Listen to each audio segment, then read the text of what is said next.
Gut microbiome क्या है और कैसे ये सभी बीमारियों में फायदेमंद है, कैसे सभी बीमारियों को ये ठीक करता है। एक ऐसा साइंस जो हमारे सिर्फ बॉडीज को नहीं, हमारे पूरे परिवार को हील करने की शक्ति रखता है, और वो साइंस है माइक्रोबायोम। कि जिन महिलाओं को पीसीओडी था 10 साल से, जिन पुरुषों को बीपी का इशू था 20-20 साल से, जिनको डायबिटीज था बहुत सालों से, उन्होंने सिर्फ एक चीज ठीक किया, वो था माइक्रोबायोम। डैमेज्ड माइक्रोब्स था, उसको जो उन्होंने रिपेयर किया है, उसकी वजह से उनकी जो शरीर की हीलिंग थी वो अपने आप होनी शुरू हुई है। दुख की बात है कि जो अमेरिका वाले उसको सैड बोलते हैं, standard American diet, sad diet, वो हमारे भारत वाले खुशी खुशी खाते हैं, वो उनके लिए हैप्पी मील हो गया। तो ये जो 5 चीजें आपकी हो जाएंगी तो ये मुट्ठी बनेगा और कोई भी बीमारी को वापस करने का मादा है इसमें।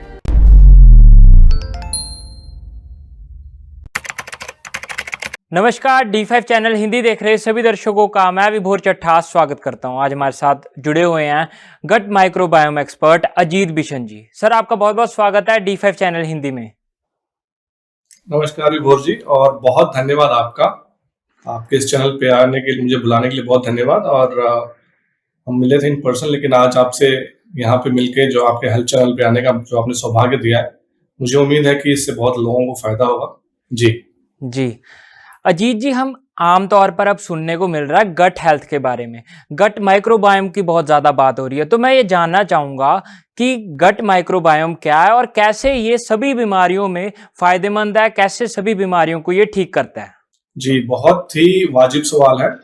शुरुआत करते हैं, थोड़ा सा मैं इंट्रोडक्शन दे दूं सो दैट कि लोग ना समझ सकें, क्योंकि एक ऐसा साइंस है जिसको अभी लोगों को ज्यादा पता नहीं है।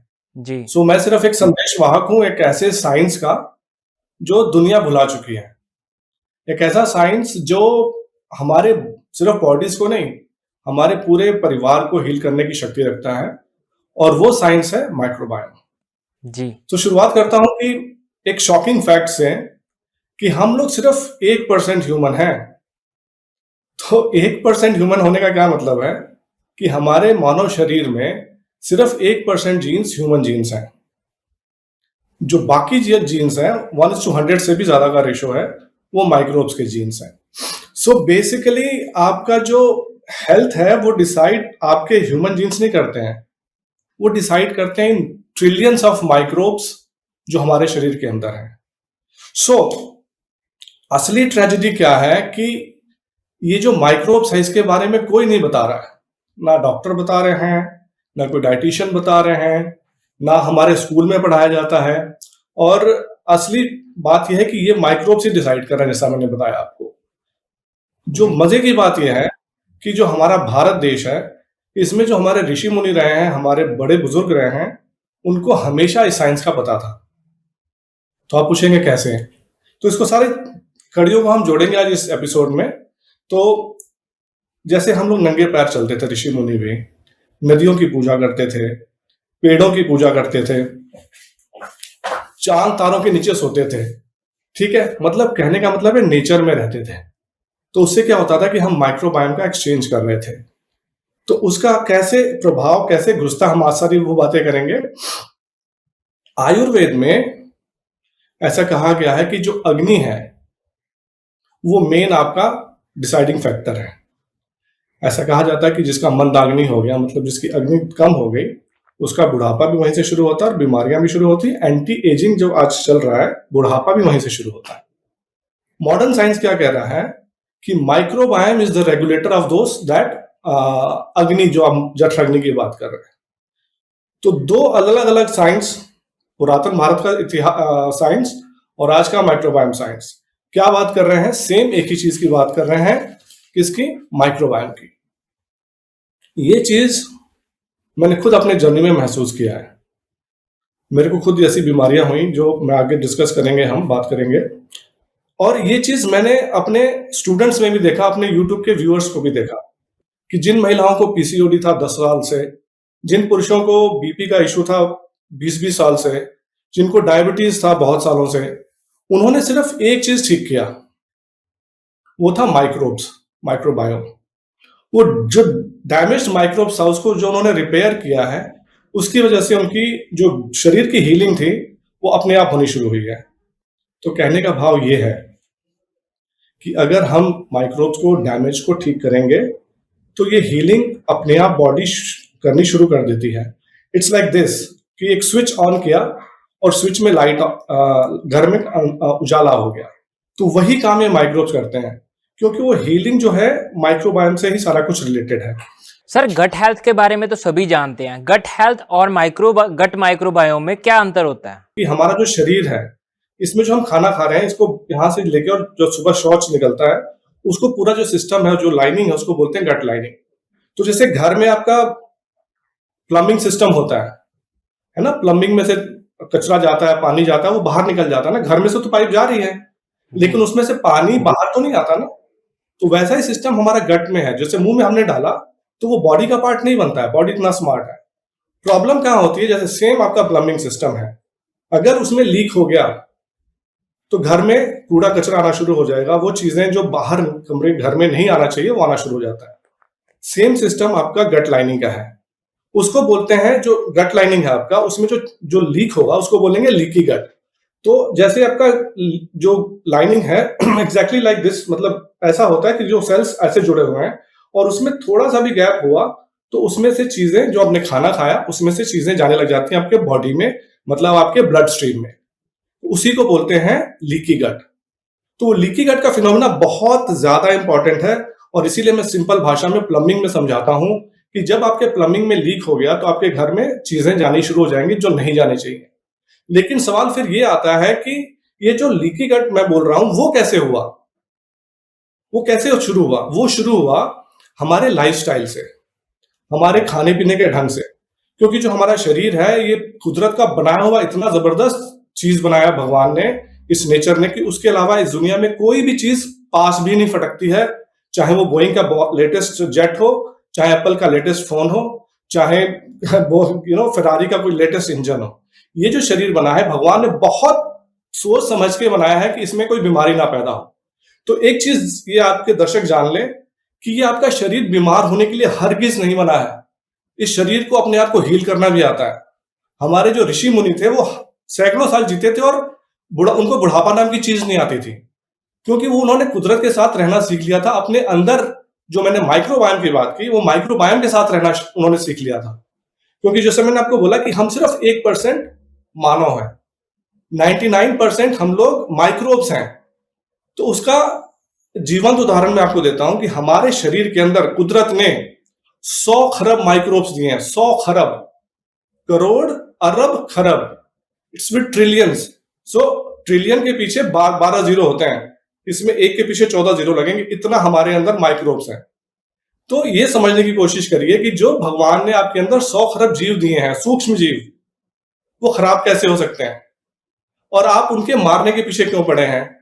क्योंकि किसी ने बोल दिया कि भाई ये जीव खराब है, ये कीटाणु खराब होते हैं। कुदरत में 99.9% जो सूक्ष्म जीव हैं, जो माइक्रोब्स, माइक्रोबायोम की जिसकी मैं बात कर रहा हूं, तो माइक्रोब्स के जीन को बोला जाता है माइक्रोबायोम। वो 99.9% कुदरत में आपके सेहत के लिए, मानव शरीर के लिए हेल्दी है। तो खराबी कहां से आती है? वही जो मैं बोल रहा हूं कि जो ये हम लाइफस्टाइल गलत कर रहे हैं उसकी वजह से हो रहा है। और अगर आप देखेंगे पिछले 20 साल में ये एक्सप्लोड हो रही हैं बीमारियां। उसका रीजन ये है कि देखिए, बाकी चीजें तो हम करते आए थे, है ना, शुगर ज्यादा खाने लग गए थे, लाइफस्टाइल खराब होने लग गया था। लेकिन पिछले 20 साल में अगर आप देखेंगे तो हमारा प्रोसेस्ड फूड खाने का जो जो जो लेवल है वो किसी और दुनिया में पहुंच चुका है। जो यूएस 30 साल पहले था, आज हम वहीं पे खड़े हैं। और उसका रीजन वही है कि वो प्रोसेस्ड फूड वो जो खाते थे, आज वही वाले बड़े बड़े दुकानदार हैं जो पहले हलवाई बोला करते थे, मैं किसी का नाम नहीं लूंगा, वो खुल गए हैं और आज वो हमारा स्टेटस सिंबल बन गया है। दुख की बात है कि जो अमेरिका वाले उसको सैड बोलते हैं, standard American diet, sad diet, वो हमारे भारत वाले खुशी खुशी खाते हैं, वो उनके लिए हैप्पी मील हो गया है। ठीक है, तो ये बेसिक रीजन ये है। अब आते हैं फिर से उसी बात पे, ये लीकी गट होता है जब आप केमिकल लेस्ड फूड खाते हैं। और केमिकल आपको जो दिख रहा है ना, उसमें सिर्फ केमिकल नहीं है, ये गलतफहमी में मत रहिए। आज के टाइम में जो फूड जो खा रहे हैं आप, जो भी प्रोसेस्ड फूड खा रहे हैं, जो रेस्टोरेंट के जो सो कॉल्ड फ्रेंचाइजीज फूड खा रहे हैं आप, उसमें ऐसे ऐसे उन्होंने केमिकल्स मिला रखे हैं जिसका आपको आइडिया ही नहीं है। ऐसे केमिकल्स है, मैं रिसर्च पढ़ रहा था कि वो फूड में डालते हैं कि 10 साल के बाद आपको आर्थराइटिस होना है, सो दैट कि वो आर्थराइटिस आपको होगा तो बाकी फिर वो फार्मास्यूटिकल कंपनीज और हॉस्पिटल का फायदा शुरू हो। क्योंकि ऊपर के लेवल पे सारे मिले हुए हैं। तो एक बिल्कुल भी ये ना कोइंसिडेंस नहीं है कि आप बीमार होते हैं, ये पूरी सोची समझी साजिश होती है। Coming back to again your gut lining, जब आपने केमिकल लेस्ड फूड खाया तो ये जो गट लाइनिंग है वो केमिकल के लिए नहीं बना है ना, वो बना है नेचुरल फूडों के लिए। तो केमिकल इज लाइक उसके ऊपर छुरा भोंक रहे हैं आप, तो वो गट लाइनिंग पे हमला करके वो गट लाइनिंग खुल जाता है, स्ट्रेस में आ जाता है, आपका बॉडी खुल जाता है ना। फिर जब मैंने आपको बात बोली थी कि बोइंग हुआ, फरारी हुआ, उससे भी अच्छी हमारी बॉडी है, उसका रीजन क्या है? सिर्फ गट लाइनिंग नहीं है, गट लाइनिंग के पीछे एक म्यूकस लेयर होता है। जैसे आप नाक में भी देखते हैं ना, जो नाक निकलते हैं, लोग बोलते हैं कि भी निकल रहा है नाक आपका, वो म्यूकस है। तो वैसा ही म्यूकस आपके पूरे गट लाइनिंग में बना हुआ है, कुदरत ने बनाया हुआ है। क्योंकि कुदरत को पता था कि कभी कभी हम गलत चीजें खा लेते हैं, तो वो गलत चीज जब खाएंगे तो गट लाइनिंग में जो लीक हुआ, लीकी गट, उसके पीछे म्यूकस लेयर है। म्यूकस लेयर में वो ट्रैप कर लेता था, उसमें चीजें रोक देता था वो। तो अब क्या होता है, क्योंकि आप तो 30 दिन वही खाना खा रहे हैं। पहले क्या होता था कि कभी कभी हम बाहर खा लेते थे, चलिए ठीक है, इतना इंसल्ट किया आपने, एक बार लीकी गट हुआ, उसमें म्यूकस में ट्रैप हुआ, कहानी खत्म हो जाती थी। थोड़ा बहुत कभी ज्यादा हो गया तो हमारे को डायरिया वाला हो गया, शरीर निकाल देता था। अभी क्या हुआ कि हमने इतना ज्यादा खाना शुरू किया, इट्स लाइक दिस कि बॉर्डर पे पाकिस्तानी फौज 30 दिन हमला कर रही है, और उन्होंने हमला करके आपके जो कमांडर्स थे उसको मार डाले। अब जो सैनिक हैं उनको तो अब आइडिया नहीं है, क्योंकि उनको भी मार के अंधा कर दिया है, कोई बहरा हो गया है। अब उनके ऊपर रोज 24 घंटे अटैक हो रहा है। तो वो क्या होते हैं, इस म्यूकस लेयर के पीछे जो हमारा इम्यून सिस्टम होता है, वही जो T cells and B cells होते हैं, उनको ट्रेनिंग करने का काम ये हमारे माइक्रोब्स करते हैं। तो अब माइक्रोब्स को आपने खाना खा खा के खत्म कर दिया, मारना शुरू कर दिया, तो अब ये जो म्यूकस लेयर के पीछे टी एंड बी सेल्स है, जो असली सैनिक है, वो भी बेचारे अंधे और बहरे हो गए हैं। तो इसीलिए आप देखेंगे कि वो अपने ही बॉडी पे अटैक करने लग जाते हैं, उसको बोलते हैं auto immune condition. Auto immune diseases explode कर रही हैं। यूएस में पिछले 20-30 साल में 100 से ज्यादा ऑटो इम्यून डिजीजेस हो चुके हैं, और उसका रीजन सिर्फ लीकी गट है। लीकी गट के पीछे म्यूकस लेयर भी खत्म हो गया, और उसके पीछे जो T cells and B cells, जो इम्यून सिस्टम है, वो भी परेशान हो चुका है, क्योंकि उसको आप 24 घंटे काम करा रहे हैं, 24 घंटे 365 दिन। तो वो बीमारी का कारण वहां से शुरू होता है। जो लीकी गट हुआ, उसको कंडीशन को बोलते हैं क्रॉनिक इन्फ्लेमेशन। इन्फ्लेमेशन हो जाता है, लेकिन क्योंकि बहुत देर तक चल रहा है, तो क्रॉनिक इन्फ्लेमेशन हो जाता है, उसकी वजह से बीमारियां शुरू वहां से होती हैं। तो अब इस पे हम आएंगे, अगर आप विभोर जी पूछेंगे ना कि यहां से खेल यहां से शुरू होता है। क्योंकि जब वो लीकी गट हुआ, जैसे इट्स सेम थिंग है, जैसे ऊपर बाहर आपको चोट लगती है, तो सबसे पहले शरीर क्या करता है, सोचिए आप, वहां पे सुझा देता है, इन्फ्लेम करके उसको घेरा बना लेता है उसको, क्योंकि वहां पे फोकस करना चाहता है, बाकी चीजों को मार के। फिर आप देखेंगे धीरे धीरे धीरे ऐसे खत्म होकर वो घाव भर जाता है। चीज अंदर से भी वही होती, वहां से भी एक बार टूटा तो शरीर उसको भरता है, वहां पे लाके ब्यूट्रेट वगैरह जो ये माइक्रोब्स बनाते हैं वो हील करता है।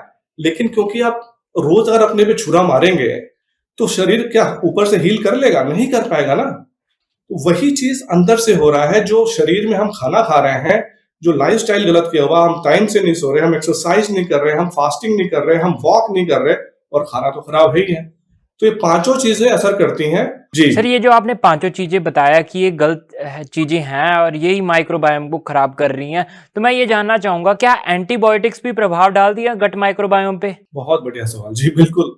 तो जो मैंने अभी बोला कि जो लीकी गट फिनोमेना हुआ है ना, उसका मेन रीजन ही वही, क्योंकि वहां से इन्फ्लेमेशन हुआ, लॉन्ग टर्म हुआ तो क्रॉनिक इन्फ्लेमेशन हुआ। और क्रॉनिक इन्फ्लेमेशन, ये समझ लीजिएगा, chronic inflammation is the root cause of all chronic diseases, high blood pressure, diabetes, even cancer तक, स्किन पे इश्यूज, ऑटो इम्यून कंडीशन, मोटापा, अब जो भी नाम ले, और सबको मैं लिंक करके बताऊंगा। और ये जो कुछ भी मैं बोल रहा हूं, आप प्लीज जाइए और गूगल में सर्च करिए, बिकॉज माइक्रोबायोम एक ऐसा फील्ड है जो आज तक मेडिकल इंडस्ट्री में सबसे ज्यादा रिसर्च टॉपिक है। और पिछले 25 साल में हुआ, मेडिकल इंडस्ट्री का जो इतिहास है 200-300 साल से है ज्यादा, मॉडर्न मेडिकल साइंस का। लेकिन पिछले 25 साल में जितना रिसर्च माइक्रोबायोम पे हुआ, उस पर किसी पे नहीं हुआ। So coming back to antibiotics, it's like same thing. अगर आपके घर में, मैंने आपको बताया था कि 99.9% जो नेचर में माइक्रोब्स हैं वो आपके लिए हेल्दी हैं। एक बात ध्यान रखिए, बहुत ब्यूटीफुल एक संस्कृत में एक लाइन है, यथा पिंडे तथा ब्रह्मांडे। मतलब जो हमारे पिंड में है, हमारे शरीर में है, बिल्कुल ब्रह्मांड का रेप्लिका है। जैसे ब्रह्मांड है, नेचर है, वैसे ही हमारे अंदर है। मतलब अगर नेचर में 99.9% अच्छे माइक्रोब्स हैं, तो आपके शरीर में भी 99.9% अच्छे माइक्रोब्स थे। लेकिन आपने क्या किया? आपने उनको तहस-नहस करके अपने लाइफस्टाइल से, जो मैंने बातें बताई, ये कुछ थोड़ी बातें बताई क्योंकि ये मैं कोशिश कर रहा हूं कि मैं ओवरव्यू आप लोगों को दे सकूं। बहुत डीप सब्जेक्ट है और बहुत लंबा ये चलने वाला काम है ये। तो अब क्या होता है कि एंटीबायोटिक जब आप, मैं बताया 99.9%, मान लीजिए आपके घर में 100 मेहमान आते हैं, उसमें गलती से एक चोर घुस जाता है, तो उसको अब हटाने के लिए आप लोग क्या करेंगे? उस पर एटम बम डाल देंगे क्या? न्यूक्लियर बम डालेंगे? नहीं डालेंगे। लेकिन आप जब एंटीबायोटिक खा रहे हैं, आप वही काम कर रहे हैं। आपके अंदर जो मैंने बताया 100 खरब अच्छे माइक्रोब्स हैं, उसमें 5-10% हो सकता है खराब आ गए। उनका काम है उतना बैलेंस रखना। It's like this again, same thing. Border पे साल में 2-3 बारी 5 बारी फायरिंग होती रहेगी, इंडियंस और चुस्त दुरुस्त हो जाते हैं, बल्कि और स्ट्रांग होते हैं। तो ये जो 5-10% अंदर भी है ना खराब वाले, उससे आपके अच्छे वाले और मजबूत रहते हैं। तो रियल साइंस ये है कि इवन 80% भी आपके अच्छे हैं ना माइक्रोब्स, तभी भी आप टोटली हेल्दी रहते हैं, आपको कोई बीमारी नहीं होती है। तो फिर से एंटीबायोटिक पे आते हैं। तो अगर आपके जुकाम हुआ, सर्दी हुआ, वैसे तो उस पर काम करेगा ही नहीं, क्योंकि वो बैक्टीरिया को मारने के लिए। और मोस्ट ऑफ द टाइम जो कफ कोल्ड फ्लू होता है, ये फ्लू सिम्टम्स हैं, ये वायरसेस होते हैं मोस्टली। उस पर एंटीबायोटिक वैसे भी काम नहीं करता है। लेकिन मेरा एग्जाम्पल पे फिर से वापस आते हैं। आपके घर में एक कमरे में एक चोर घुस गया और उस बड़ा सा हॉल है, आप पार्टी कर रहे हो, उसमें 99 लोग और हैं, तो उस पर आप एटम बम नहीं गिराएंगे। जो 99 लोग हैं उसको पकड़ सकते हैं आराम से, और यही होता है सिस्टम में आपके अंदर गट में। लेकिन जब आप एंटीबायोटिक डालते हैं तो एक चोर तो मरता ही है, साथ में 30-40 आपके दोस्त यार भी मर जाते हैं। तो वो हम बाहर नहीं कर रहे हैं। हमें प्रॉब्लम ये है कि जो हमें दिखता नहीं है, हमें समझ में नहीं आता है। जो सूक्ष्म दुनिया है, जिसने हमें सब बना ही उन्होंने रखा है, तो उसको हम मार रहे हैं। और एंटीबायोटिक इसीलिए आप देखेंगे, जिसने एक एंटीबायोटिक लिया, वो वापस फिर से 6 महीने बाद वो एंटीबायोटिक का कोर्स लेता है, फिर साल में फिर से 2-3 बारी लेने शुरू कर देता है, बिकॉज वो लूप बन जाता है। क्योंकि जो आपने एक खराब वाला मारा, वो उसके स्ट्रेन्स में एक नंबर बताऊं तो होते करोड़ों में है, तो उसके जो कुछ स्ट्रेन्स होते हैं छुप जाते हैं। फिर जैसे ही आपका शरीर वापस कमजोर होता है, वो फिर से वापस आ जाते हैं। तो इसलिए मैं एक एग्जांपल अपने कोर्स में हर बार देता हूं कि जैसे सिद्धार्थ और गौतम की एक बात वो हुई थी, गौतम बुद्ध की बात हुई थी कि हंस की एक कहानी है कि मारने वाले से बचाने वाला बड़ा होता है। तो बजाय मारने के, अगर हम जो बचाने वाला काम करेंगे ना, मतलब अच्छे वालों को बढ़ाएंगे, वही जो मैं कोर्स में सिखाता हूँ कि कैसे आप अच्छे माइक्रोब्स बढ़ा सकते हैं, तो उससे आपका ये खराब वाले माइक्रोब्स को ऑलरेडी ओवर पावर करके रखेंगे अच्छे वाले। जी। अब आपका जो सवाल था ना, इसमें मैं थोड़ा सा जोड़ दूं विभोर जी, सो दैट कि हम मिस ना कर दें। हमने क्रोनिक इन्फ्लेमेशन तक की बात कर ली थी कि लंबे समय तक ये रहेगा लीकी गट, तो क्रोनिक इन्फ्लेमेशन हो जाएगा। अब क्रोनिक इन्फ्लेमेशन से ही सारी बीमारियां होती, क्योंकि जब ये लीक हो गया यहाँ से, और ये म्यूकस लेयर भी आपने पतला कर दिया, खराब कर दिया, तो उसके बाद टी सेल्स और बी सेल्स भी कमजोर हो चुके हैं, क्योंकि कमांडर्स जो थे माइक्रोब्स ही थे। जब वो खराब हो गए, तो फिर इसमें से ना खराब चीजें आने लगी। जो एग्जांपल मैंने दिया था आपके प्लम्बिंग में वाला सिस्टम, कि आपके घर में खराब चीजें आने लग जाएंगी, वैसे ही आपके ब्लड स्ट्रीम में अब undigested food particles, heavy metals, और जो ये नए केमिकल्स हम डाल रहे हैं, खाने में खा रहे हैं, वो आपके ब्लड स्ट्रीम में चला जाता है। इससे शरीर में प्रॉब्लम आनी शुरू हो जाती है। जो ऑटोइम्यून कंडीशन सबसे पहले होगा, स्किन पे दिखना सबसे पहले शुरू हो जाएगा, ये सब चीजें। अब होता क्या है, जो डायबिटीज की हमने बात की, डायबिटीज क्या होता है कि basically it's insulin resistance problem.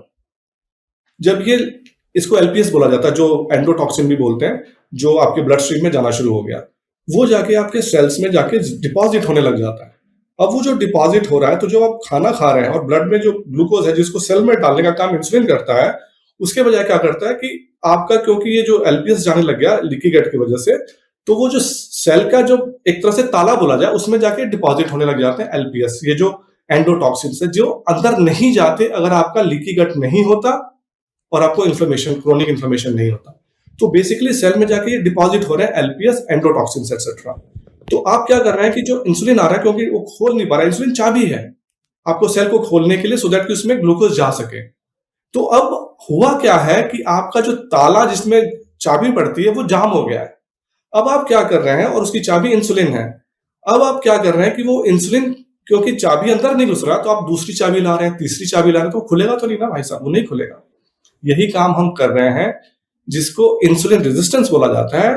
तो इंसुलिन को रेजिस्टेंस कैसे ना बना जाए, उसको जब जमा हुआ जो परत है उसको हटाएंगे तो आपका डायबिटीज अपने आप ठीक हो जाएगा। लेकिन आप क्या कर रहे हैं कि और इंसुलिन डाल रहे हैं शरीर में। इंसुलिन की प्रॉब्लम नहीं थी, प्रॉब्लम सेल में डिपॉजिट की थी और आपने इंसुलिन और भर दिया। प्रॉब्लम क्या होती है कि इंसुलिन सिर्फ ग्लूकोज को नहीं अंदर डालता सेल में, insulin is also a growth hormone. जो भी शरीर में आपका कहीं भी ट्यूमर भी होगा उसको भी ग्रो करेगा। और हर एक इंसान के शरीर में कैंसर के छोटे छोटे डोर्मेंट ट्यूमर होते ही होते हैं। फिर आप उसको फीड करने लग जाते हैं इंसुलिन के थ्रू, और फिर आप देखेंगे कि ऐसे लोगों को बहुत ज्यादा इंसिडेंट्स हैं जो कैंसर भी हो जाता है। तो ये मैंने एक एग्जांपल दिया, ऐसे सेम आपको ब्लड प्रेशर में करेगा। आप समझिए कि जब घर में गंदगी आने लगी तो प्रॉब्लम वहां से शुरू हो रही है। ऐसे बीपी में होता है कि आपके आर्टेरियल वॉल्स में डैमेज कर रहा है वो जाके एलपीएस। अब वो एलपीएस को डैमेज करेगा तो आपका नाइट्रिक ऑक्साइड कम हो जाएगा, नाइट्रिक ऑक्साइड लेने की शक्ति कम हो जाएगी और बीपी हाई हो जाएगा। तो ऐसे ही जब आप उसको सेल्स को रिपेयर उसको करेंगे, उसको एलपीएस नहीं डिपॉजिट होने देंगे, और ऐसे ही जब आर्टेरियल वॉल से जहां से खून जा रहा है, जो टाइट हो रहा है आर्टेरियल वॉल्स, और उसके थ्रू नाइट्रिक ऑक्साइड की कमी हो जा रही है और बीपी हाई हो रहा है, ऐसे ही सारी बीमारियां मोटापे से लेके एवरीथिंग गोज फ्रॉम देयर। तो उसका रूट कॉज जो मैंने बोला था कि अगर आप लीकी गट को ठीक कर लेंगे ना तो काम हो जाएगा आपका। तो अगर इसमें छेद भी हो जाता है ना, इसमें लीकी गट हो जाता है, तो ये माइक्रोब्स को अगर आप अच्छे रखेंगे, उसको अच्छा खाना खिलाएंगे, जो कि मेन होता है फर्मेंटेड फूड, जो मैं रेकमेंड करता हूँ। जो मार्केट में आप सुनेंगे तो लोग फाइबर कहते हैं। Fibre is superb, excellent food for microbes, it's called prebiotic. But खाना उसको देंगे ना जो खाने के लिए तैयार है। जो खाने के लिए तैयार ही नहीं है उसको आप जबरदस्ती कैसे खाना देंगे? तो इसका एक बहुत अच्छा एग्जांपल देता हूं मैं कि आपके पास बहुत सारे पैसे हैं आपके पास, ठीक है, आप बैंक जाते हैं और पैसा कैश जाके बैंक में छोड़ आते हैं। अगले दिन फिर से जाते हैं, आप छोड़ के आते हैं, एक हफ्ता आप छोड़ के आते हैं, फिर एक दिन जाते हैं, कहते हैं कि भाई मेरा पैसा आया था, मेरे अकाउंट में कितना पड़ा होगा? तो बैंक वाले पूछते हैं कि आपका अकाउंट तो है ही नहीं, आप तो बस फेंक ही जा रहे हैं, उसमें हमारे ब्रांच में आके कैश फेंक जाते हैं, आपने अकाउंट तो कोई खुलवाया ही नहीं। तो ये प्रीबायोटिक वही काम करता है। प्रीबायोटिक आप शरीर में तो डाल रहे हैं लेकिन वो डिपॉजिट नहीं हो रहा ना सही जगह पे, क्योंकि उसको तोड़ने के लिए प्रोबायोटिक्स चाहिए, जो अच्छे बैक्टीरिया वो चाहिए। तो क्योंकि बैक्टीरिया जो प्रोबायोटिक है, बैक्टीरिया लाइव अच्छा बैक्टीरिया, वो जो फाइबर आप खा रहे हैं उसका खाना वही है। लेकिन क्योंकि आपने लीकी गट कर दिया था, माइक्रोब्स ऑलरेडी मरे हुए हैं, आईबीएस का प्रॉब्लम है, आपको आईबीडी का प्रॉब्लम है, शुगर का प्रॉब्लम है, सब चीज की प्रॉब्लम है। अब आप वो खाते भी हैं तो थोड़ा बहुत तो हेल्प करेगा, लेकिन फिर एक बात सोचिए कि आपने जो खराब वाले माइक्रोब्स हैं वो बढ़ा रखे हैं, तो खाना उनका बढ़ गया। तो उसके लिए फर्मेंटेड फूड में सबसे ज्यादा रिकमेंड करता हूं। मैं कहता हूं फाइबर इज गुड, पर मैं कहता हूं fermented food first, fibre second. क्योंकि जब आप खेत तैयार करते हैं तो पहले मिट्टी तैयार करते हैं, उसमें पहले सीधा खाद नहीं डाल देते हैं, उसमें बीज नहीं डाल देते, पहले मिट्टी तैयार होती है। बीज तब पड़ता है जब उसमें खाद वगैरह डाल के खेत की मिट्टी तैयार होती है। जी सर, फर्मेंटेड फूड्स की आप बात कर रहे थे, तो कौन कौन से फर्मेंटेड फूड्स हैं जो हमारी गट हेल्थ को या फिर गट माइक्रोबायोम को बढ़िया कर सकती हैं? जी देखिए, मैं बोल रहा था अभी ना कि हमारा भारतीय प्राचीन इतिहास, हमारे संस्कार में, हमारे कल्चर में हमेशा फर्मेंटेड फूड का बहुत बड़ा एक हाथ रहा है। अभी आपको मैं एक दो नाम गिनाऊंगा तो आपको पता लग जाएगा। जो बंगाल से, जो छत्तीसगढ़ से, उड़ीसा से लोग हैं, एक पाखला भात बोलते हैं, वहां पे हर सुबह खाया जाता है। और यही मैं सबसे पहले रिकमेंड करता हूँ, उसी का एक वर्जन, फर्मेंटेड राइस वाटर। मतलब पका हुआ चावल आपने लिया और उसमें पानी डाल के उसको बस ढक दिया और कुछ नहीं किया आपने। लेकिन हमेशा याद रखिए, माइक्रोब्स को प्लास्टिक नहीं पसंद है, उनको स्टील नहीं पसंद है, तो उसको या तो आप शीशे के जार में रखिए या मिट्टी के बर्तन में रखिए। तो सबसे पहला जो मैं रिकमेंड करता हूँ, फर्मेंटेड राइस वाटर। उससे क्या होता है कि उसमें अच्छे वाले माइक्रोब्स आते हैं। अब जो चावल में कार्ब्स होते हैं वो खाने के लिए ये माइक्रोब्स आएंगे और उस इन रिटर्न आपको मेटाबोलाइट्स बोलते हैं, मतलब एंड प्रोडक्ट और रिलीज करते हैं, जिसकी वजह से आप जब खाते हैं तो जब आप पानी पिएंगे वो वाला, तो रेडली डाइजेस्टेबल होता है, प्री डाइजेस्टेड उसको बोलते हैं, और आपको वाइटमिन्स मिनरल्स वगैरह भर भर के देते हैं, प्लस अच्छे प्रोबायोटिक्स आते हैं। तो जो ये मैंने बोला था लीकी गट वाला, वो उसका जो एंड प्रोडक्ट निकालता है, जब प्रोबायोटिक्स को प्रीबायोटिक्स मिलता है ना, तो उसका एंड प्रोडक्ट जो मिलता है ना, वो कोई बात नहीं करता है, वहीं पे मैजिक होता है, उसको बोला जाता है पोस्ट बायोटिक। तो उसमें मेनली ब्यूट्रेट वगैरह होता है, ब्यूट्रेट, एसीटेट, प्रोपोनेट, काफी सारी चीजें। I don't want to go into technical jargon here. कहने का भाव ये है कि ये असली मलहम बनाते हैं। आपने जो प्रोबायोटिक को प्रीबायोटिक खिलाया तो वो एक ऐसी चीज बनाता है जो मलहम का काम करता है। तो वो मलहम जो है वो ब्यूट्रेट के फॉर्म में मान लीजिए, वो जो लीकी गट था वहां पे जाके एक्चुअल में वो मलहम का काम करता है और रिपेयर करता है। तो इस रिपेयर की बात मुझे बताइए कि कौन से मेडिसिन में है या कौन डॉक्टर आपको बता रहा है। वो मेडिसिन वही है कि जब आप रिपेयर कर देंगे ना उसको, तो फिर जब ये रिपेयर हो जाएगा लीकी गट, तो पीछे म्यूकस लेयर भी अपने आप बनने लग जाएगा। लेकिन फिर से उसमें और सारी टेक्निकलिटीज हैं, कौन सा खाना खाएंगे तो उसमें तब जाके प्रीबायोटिक काम आता है। क्योंकि म्यूकस लेयर को रिप्लेस करने के लिए एक बहुत ज्यादा एक नाम है आजकल चल रहा है, एक बैक्टीरिया है एक्रेमेंशिया म्यूसिनिफिला। तो वो जब आप लेते हैं, बेसिकली वो अनार में, मूंगफली में, ऐसी चीजों में होता है, हॉट डार्क चॉकलेट में होता है, तो वो रिपेयर का काम शुरू करता है। तो बेसिकली समझ जाइए कि जो आप फर्मेंटेड फूड खाते हैं, तो असली रिपेयर आपकी बॉडी का वहीं से होता है और कोई रास्ता नहीं है। आप प्रीबायोटिक पहले खाएंगे तो जो लीकी गट तो ऑलरेडी है, जो खराब वाले माइक्रोब से आपने फिर से उनको खाना खिलाना शुरू कर दिया। तो इसलिए पहले fermented food first, fibre second. So पहला फर्मेंटेड राइस वाटर बोलता हूं। अभी मैं फिर से प्राचीन भारत की बात कर रहा था। तो हमारे भारत में देखिए, कांजी आप सब लोगों को पता होगा। कांजी पंजाब में, हमारे नॉर्थ इंडिया में बहुत फेमस है। कांजी क्या है? कांजी फर्मेंटेड फूड है। फिर हमारे घर घर में अचार वगैरह बनता है। हर सीजन का अचार अलग होता है, ठीक है। और उस सीजन के अचार में देखिए माइक्रोब्स का खेल है, दुनिया सारी माइक्रोब्स की है। हर डिफरेंट, जो आप आम पे अलग आपको माइक्रोब्स मिलेंगे, मिर्ची पे डिफरेंट मिलेंगे, आंवला पे डिफरेंट मिलेंगे।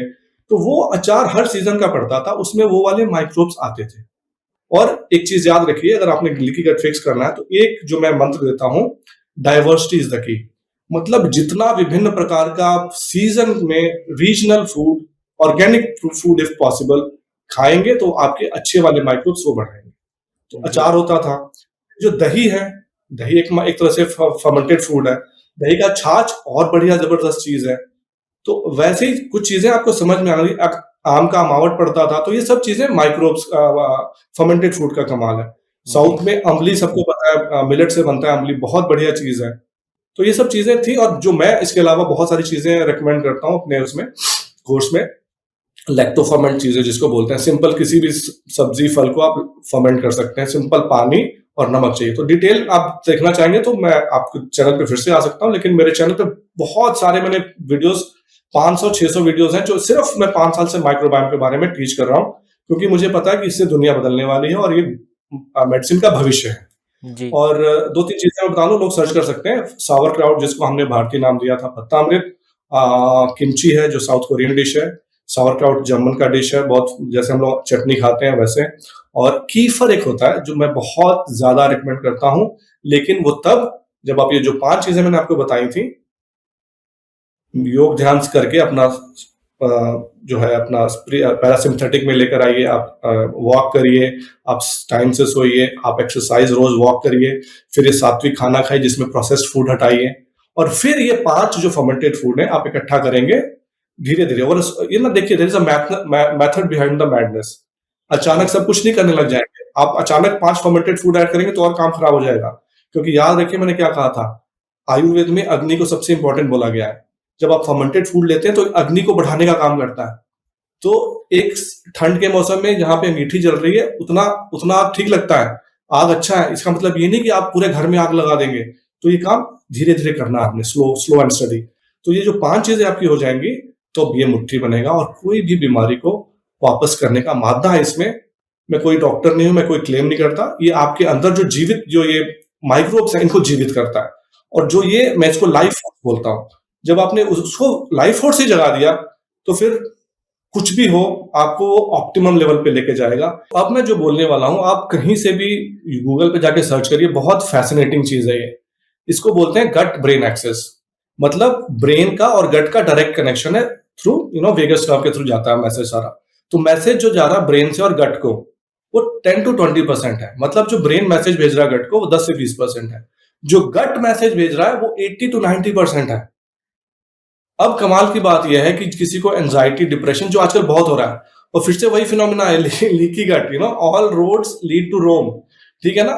तो अब क्या हो रहा है कि जो गट मैसेज भेज रहा है वो किसके थ्रू भेजता है? अपने न्यूरोट्रांसमीटर्स हैं, हार्मोन्स एक्सेट्रा, जो भी आप समझें, अलग अलग सिस्टम है।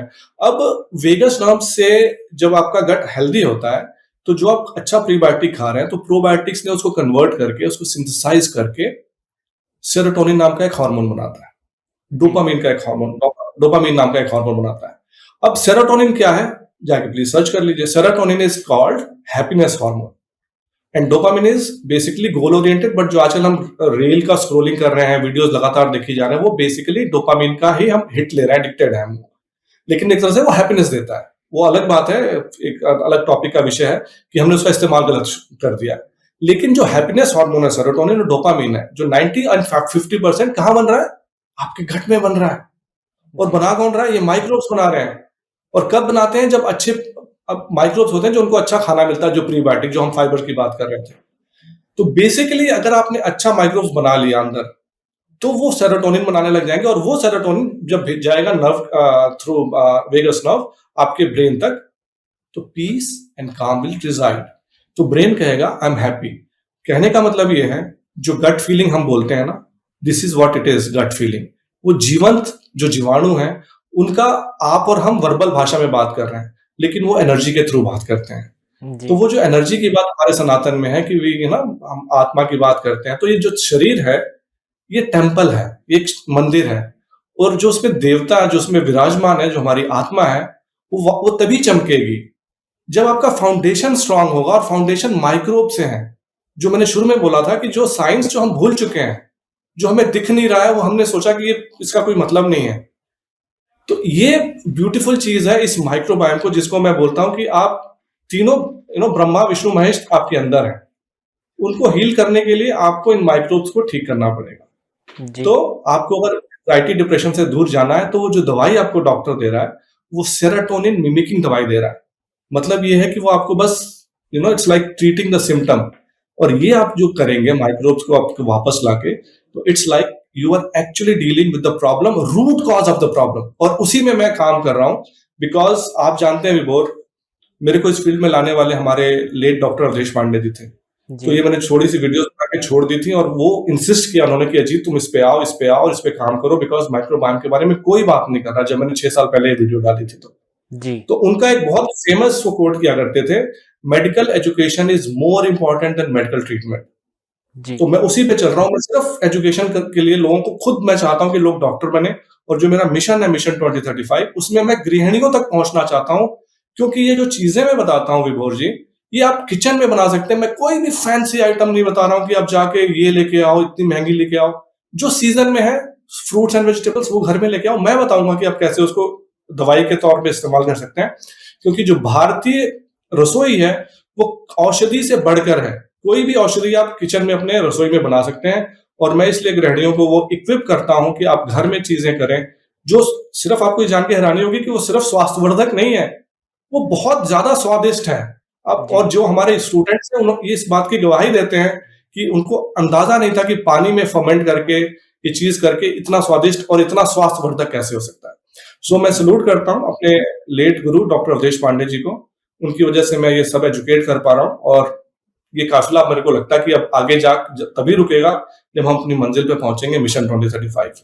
और इसमें आप जैसे लोग जो इस चैनल के माध्यम से इतना मतलब बेबाक तरीके से आप लोगों को एजुकेट कर रहे हैं, तो इसलिए मैंने बोला कि आप भी वही काम कर रहे हैं, निस्वार्थ भाव से लोगों को एजुकेट करने का। आपका भी वही एक उद्देश्य है कि लोग कैसे घर बैठे ठीक हो सकें। तो उसमें मैं अपना जो छोटा सा कंट्रीब्यूशन कर पा रहा हूँ, ये आप लोगों को बहुत धन्यवाद है उसके लिए। जी सर, मैं ये जानना चाहूंगा कि नारियल पानी और नारियल कैसे हमारे गट माइक्रोबायोम पे इफेक्ट करता है। तो जो नारियल पानी है, जैसे डॉक्टर पांडे भी बोला करते थे कि एग्जैक्टली आपके ब्लड का जो कॉन्स्टिट्यूशन उसके ऑलमोस्ट सिमिलर है। तो वो कहा करते थे कि अगर कहीं पे अगर खून की कमी है और नहीं मिल रहा, तो नारियल को चढ़ाया जा सकता था। अगर अगेन मैं डॉक्टर नहीं हूँ, डॉक्टर अवधेश पांडे की मैं बात बता रहा हूँ। तो नारियल पानी बहुत बढ़िया चीज है, इलेक्ट्रोलाइट से भरपूर है। लेकिन वो चीज मैं कहता हूँ कि ना, वो कभी कभी यूज करने वाली चीज है। जैसे मैं अपने इवन फर्मेंटेड फूड भी बोलता हूँ, तो उसको भी एक रोटेशन वाइज में बोलता हूँ। वही जो मैंने बोला कि सीजनल, रीजनल, उसको रोटेट करते रहना है, डाइवर्सिटी। तो हफ्ते में 1-2 बार पी लिया, बहुत अच्छी चीज है। आपको इलेक्ट्रोलाइट का जो रिप्लेनिशमेंट है वो कर देगा। मैं फिर से वो जो मैंने बोतल की बात की थी, जो रंगीन बोतल आ गई 10-10, 20-20 रुपए में, जो आपको बोलते हैं एनर्जी देगा, प्लीज बी वेरी केयरफुल। बहुत ज्यादा हानिकारक है आपके स्वास्थ्य के लिए, वो नष्ट करता है माइक्रोब्स को। जबकि आपने जो बोला, ये नारियल पानी, ये बहुत अच्छा है ओवरऑल सेहत के लिए, लेकिन लिमिटेड अमाउंट में। जी sir, late doctor Avdhesh Pandey ji ये भी कहा करते थे कि नारियल पानी में आप नींबू मिला के पिएंगे तो ज्यादा फायदा होता है। जी, मैं हंसी इसलिए क्योंकि वो एक बोला करते थे एक चीज कि मैं इसको लिम्का बना दूंगा, उसमें उसमें नींबू पानी और थोड़ा सा सेंधा नमक डाल के, सेंधा नमक भी नहीं डालते, सिर्फ नींबू पानी डालते थे, तो वो लिम्का कहते थे कि लिम्का से भी अच्छा ये स्वाद भी देता है और उससे स्वास्थ्यवर्धक तो है ही है। तो जी, बहुत बढ़िया चीज है और बिल्कुल पीना चाहिए, लेकिन फिर से वही है कि मतलब थोड़ा मात्रा ना कम रखना चाहिए, बिकॉज मैं एक चीज हमेशा बोलता हूँ, excess of anything is bad. अति का भला ना बोलना, अति का भला ना चुप। तो ऐसे किसी भी चीज का अति नहीं है, हर एक चीज एक बैलेंस में, प्रकृति सिर्फ बैलेंस का काम कर रही है जी, ना, प्रकृति विकृति के बीच में जो बैलेंस है ना, ब्यूटीफुल एक बैलेंस नेचर का। सेम माइक्रोब्स का मैंने बताया कि 10 15 20% भी खराब है ना, वो बैलेंस है, हमने 20% को नष्ट नहीं करना, क्योंकि फिर ना 80% जो है ना वो लेजी हो जाएंगे, फिर उनको हमने ट्रेनिंग भी देते रहना, तो वही काम करता है ये। जी। जी। जाते-जाते आप हमारे दर्शकों को क्या संदेश देना चाहेंगे? जाते जाते मैं सिर्फ ये बोलना चाहूंगा अपनी भारतीय गृहिणियों को कि वक्त आ गया है कि आप कंट्रोल अपने हाथ में लें। अगर आप नहीं लेंगे कंट्रोल तो आपके बच्चों का भविष्य बहुत उज्जवल नहीं है। और इसी रीजन से मैं इस फील्ड में जब मैंने एजुकेट किया करने के लिए आया तो इसी में आया था, क्योंकि ये यूएन की रिपोर्ट है विभोर जी, कि अगले 25 30 साल में इस धरती में जरा सा भी पावर नहीं बचेगी कि वो फसल उगा सके। और जब 6 साल पहले मैंने अपना चैनल स्टार्ट किया था तो मैं एक बार बार बार बोल रहा हूँ और अभी तक बोलता आ रहा हूँ कि अगले 25 30 साल में हमारे जो बच्चे हैं वो बच्चे पैदा नहीं कर पाएंगे। अगर आपकी आंखें अभी भी नहीं खुल रही हैं, प्लीज जाके देखिए। मैं पंजाब में रहा हूं बचपन से, और अब पूरे देश में देखता हूं और पूरे विदेश में देखता हूं मैं। आईवीएफ सेंटर्स सिर्फ लुधियाना में मैं देखता था, ज्यादा था 20 साल पहले, और आज भारत के किसी छोटे कस्बे में भी जाएंगे तो आईवीएफ सेंटर्स हैं। रीजन क्या है? ये केमिकल्स का बहुत ज्यादा उपयोग ही एक मेन रीजन है, क्योंकि ये आपके अंदर जो जो रिप्रोडक्टिव हार्मोन्स हैं जो आपको बनाता है, जब अच्छे आपके माइक्रोब्स ही नहीं रहेंगे तो वो बनना बंद हो गया। तो आईवीएफ सेंटर्स का खुलना आपके लिए आंख खोलने वाला होना चाहिए।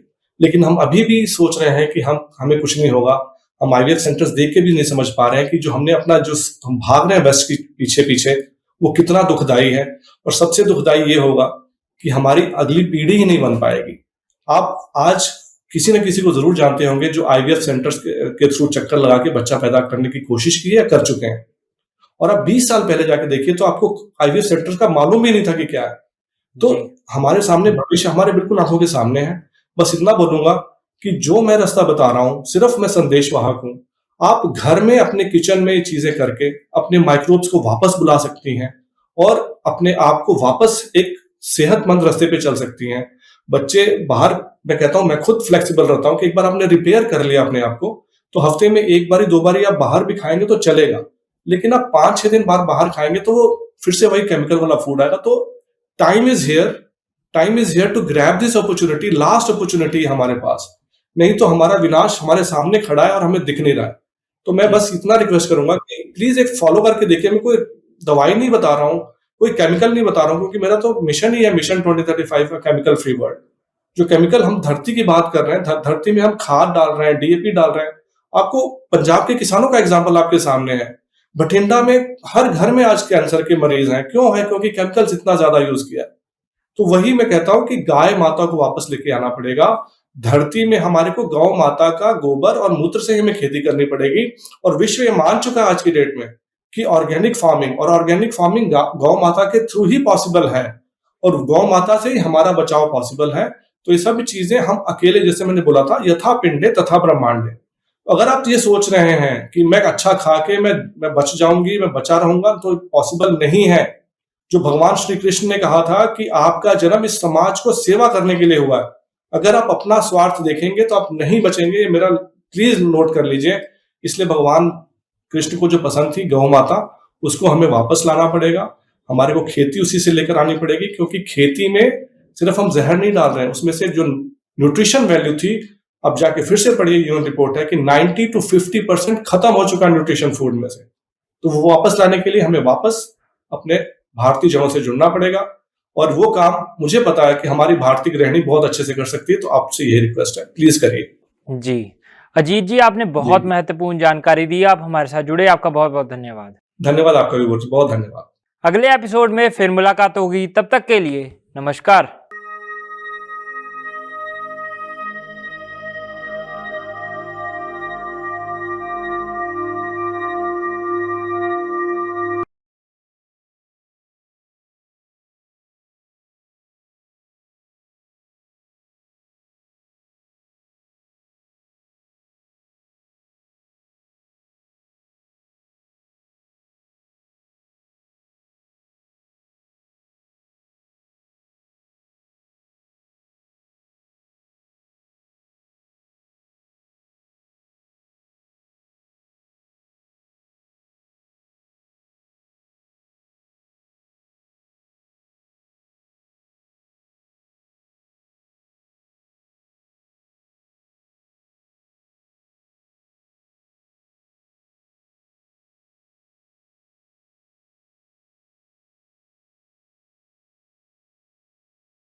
सर मैं ये जानना चाहूंगा कि नारियल पानी और नारियल कैसे हमारे गट माइक्रोबायोम पे इफेक्ट करता है।